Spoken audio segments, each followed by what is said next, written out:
नमस्कार. मालिकेच्या आजच्या भागामध्ये आपल्याला पाहायला मिळणार आहे की नंदिनी ते लेटर वाचत आहे, ज्या लेटरमध्ये काव्यासाठी जीवाने लिहिलेलं आहे. कारण हे सगळं विसरून जायचं आहे, या सर्व गोष्टी लिहिलेल्या आहेत.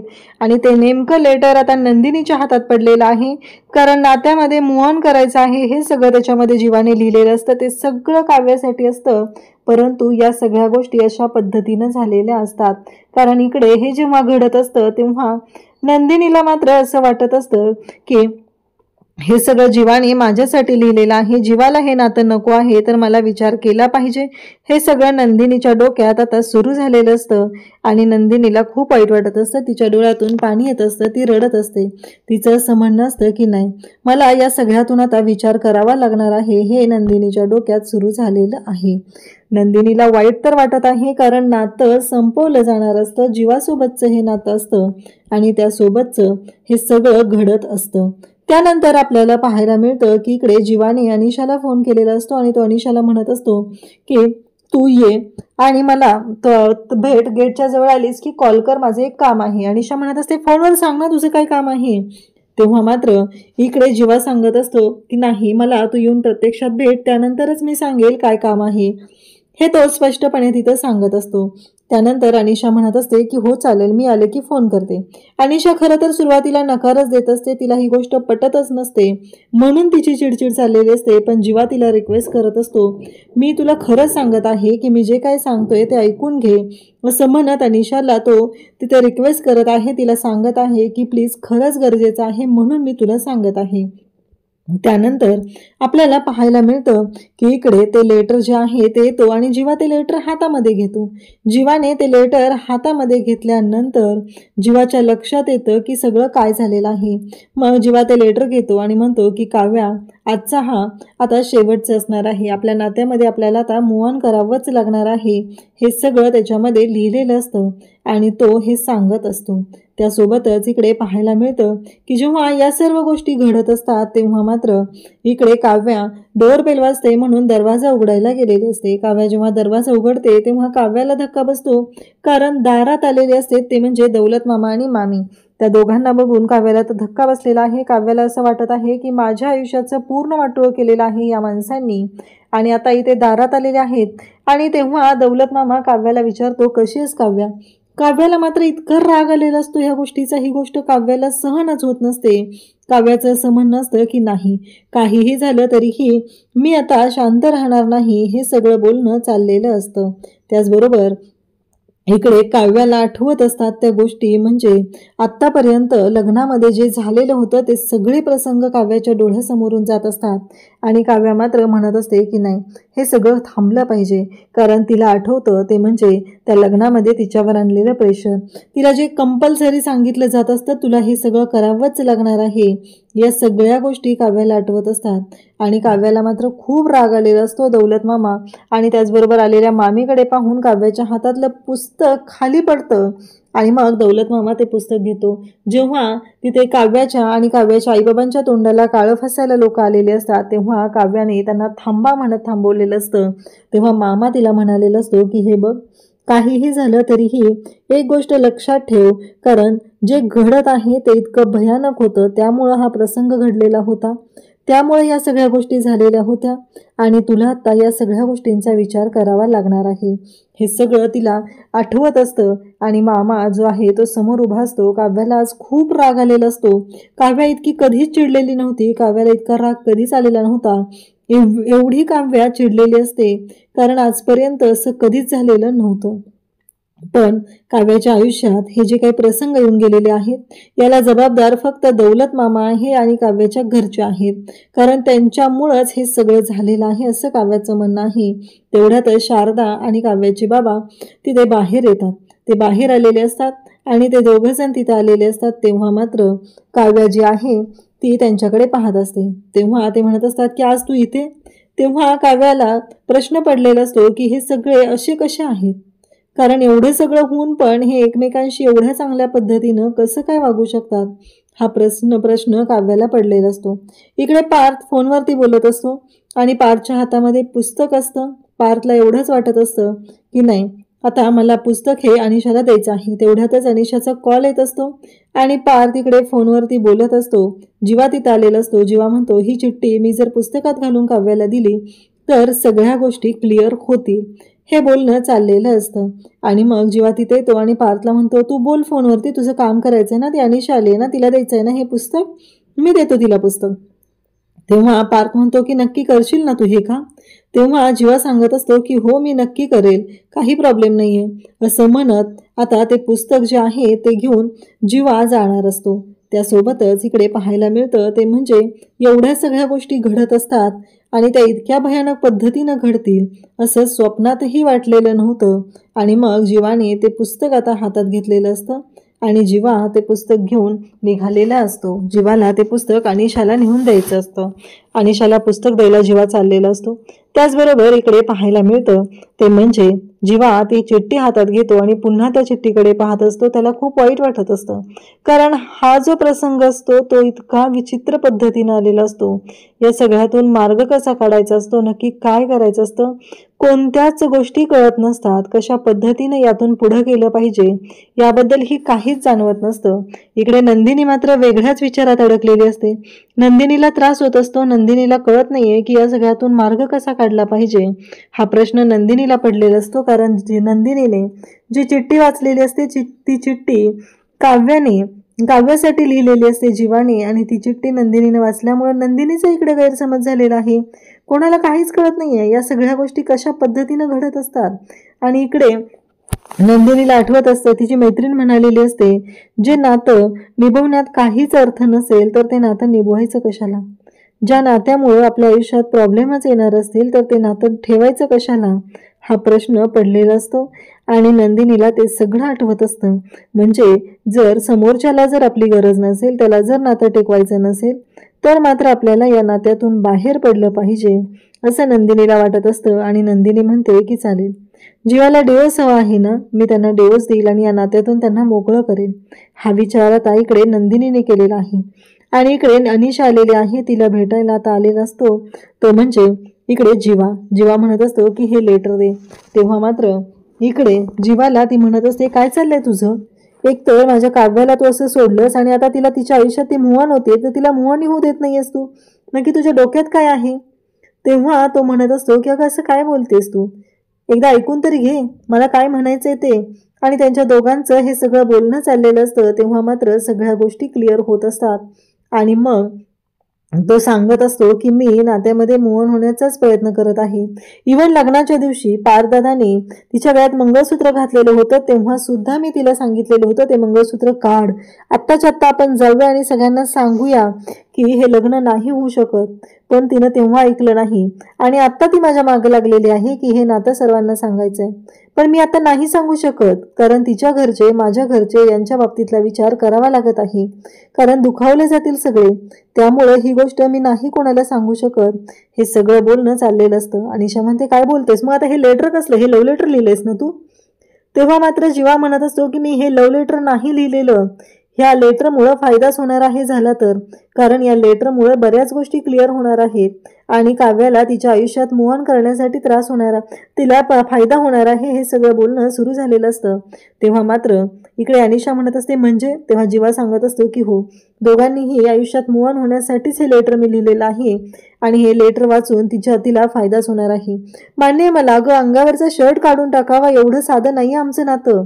आम्ही एकमेकांशी बांधले गेलेलो आहोत, आम्ही एकमेकांशी खूप कनेक्टेड होतो, पण जे काही झालेलं आहे ते तर थांबवू शकत नाहीये ना.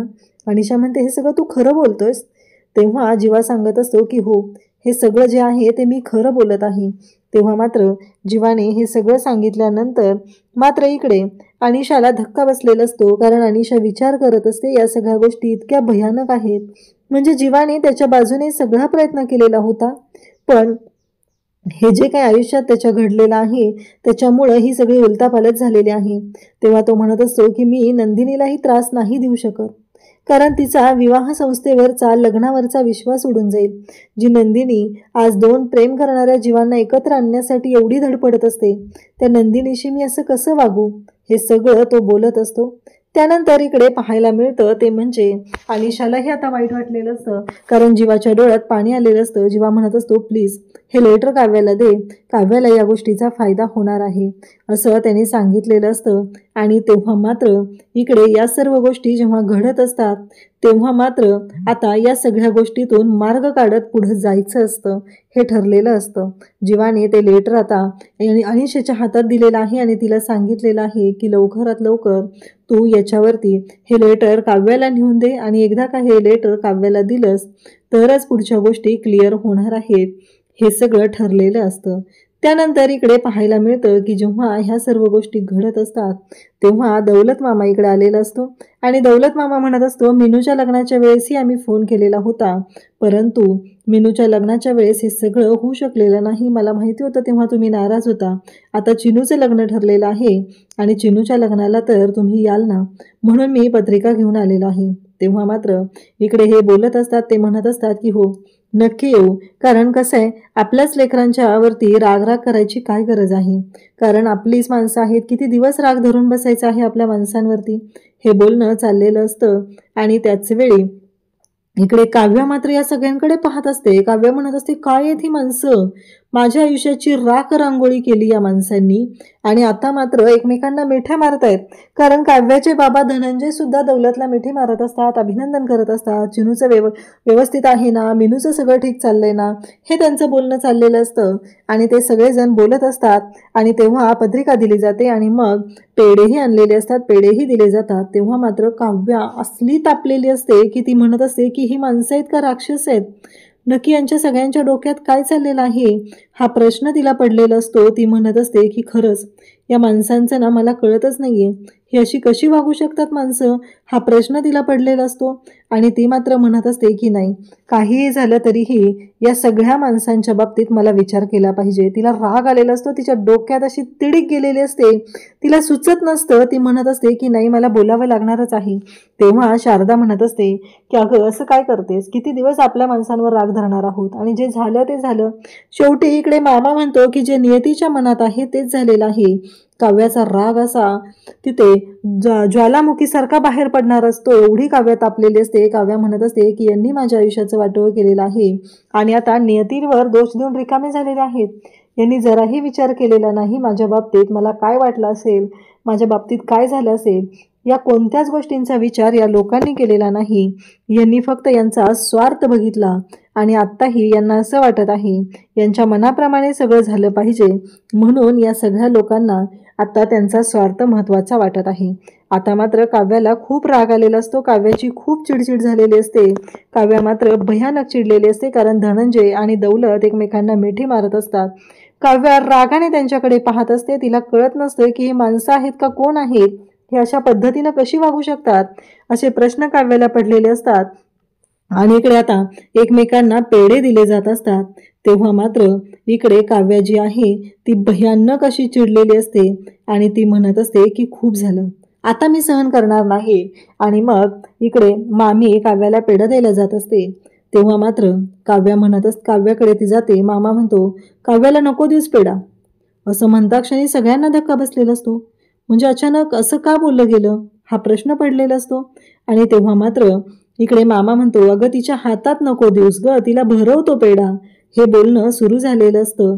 आणि तेव्हा मात्र मामी काव्याला पेढा भरवायला येते आणि काव्या म्हणते, लाज वाटली नाही का ग इकडे येताना, म्हणजे एकदाही मनात नाही ना आलं की आपण ज्या मुलीच्या आयुष्याचं वाटोळं केलेलं आहे, तिच्या आयुष्याच्या चिंधड्या उडवलेल्या आहेत, त्या मुलीच्या घरी आपण जात आहोत, जराही लाज वाटली नाही तुम्हाला, म्हणजे एकदाही मनात नाही आलेलं की तिच्या आयुष्यात काय झालेलं आहे, आपल्यामुळं काय उलथापालट झालेली आहे, एकदाही डोक्यात नाही आलं तुमच्या, असं काव्या म्हणालेली असते.